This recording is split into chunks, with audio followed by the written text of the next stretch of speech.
A Boy No More, Chapter 11. Ladies and gentlemen, Mr. Ewing said one day toward the end of history class, how many of you have family in the service? Hands went up all over the room. All right, he said. Then you should all be interested that we have a hero in our midst. Everyone looked around. I did too. I was in back, a little sleepy from working the dairy that morning. Adam Pelko, I understand that you were at Pearl Harbor. Mr. Ewing limped to the pulled-down map and pointed. Here we are, and there's Pearl Harbor. Adam, please come up front and tell us in your own words about your experience. I walked slowly to the front. What should I say? Here was a big word, I said. I don't think I qualify. I was just there. Where were you exactly? Mr. Ewing asked. I was in a rowboat by French Island. We were fishing. Where were the battleships? Right there, tied up along Fort Island. It was a Sunday morning. I saw them raise the flags and the bands were playing, the Star-Spangled Banner, and then the planes came.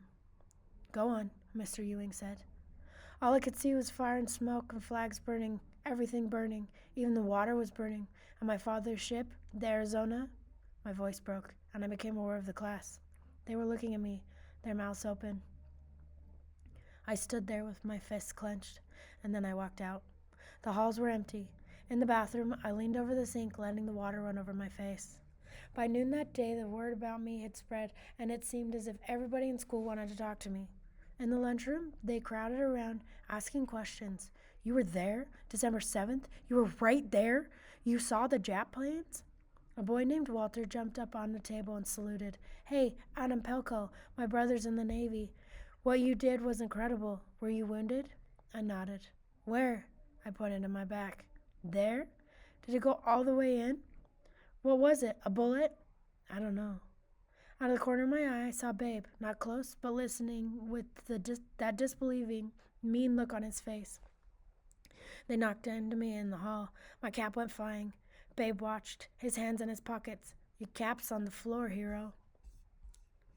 I picked it up, a lot of chortling. You want me to knock his lights out, Babe? One of his pals asked. Babe looked at me, sort of smiling. Get you next time, he said. Dear Adam, I got your postcard with the new address in Bakersfield. It took 2 weeks to get here, which is why I'm going to send this airmail, even though it's kind of expensive. I want to tell you what happened with my father, because we don't know where he is. Remember how he was arrested after Pearl Harbor and put on Sand Island?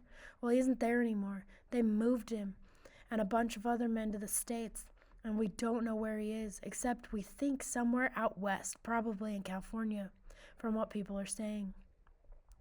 My mother wrote to my cousin Frank Maury in Fresno to find out about my father, but that letter came back, and now we don't know what to do. My Uncle Lucas wanted to go to California, but everyone told him not to. What if he goes there and they call him a spy, and he ends up in prison too? I want to ask you a favor. Would you go to Fresno for us and find my cousin Frank Maury and give him the letter I'm enclosing? It's to my father. My cousin will get it to him. My mother says my father has to hear from us. She says he's just a family man and he has to know that we're okay. Fresno is near where you are. I looked at the map. My cousin owns a hotel in Fresno, the Hotel Royale on J Street. Anybody there would know where that is.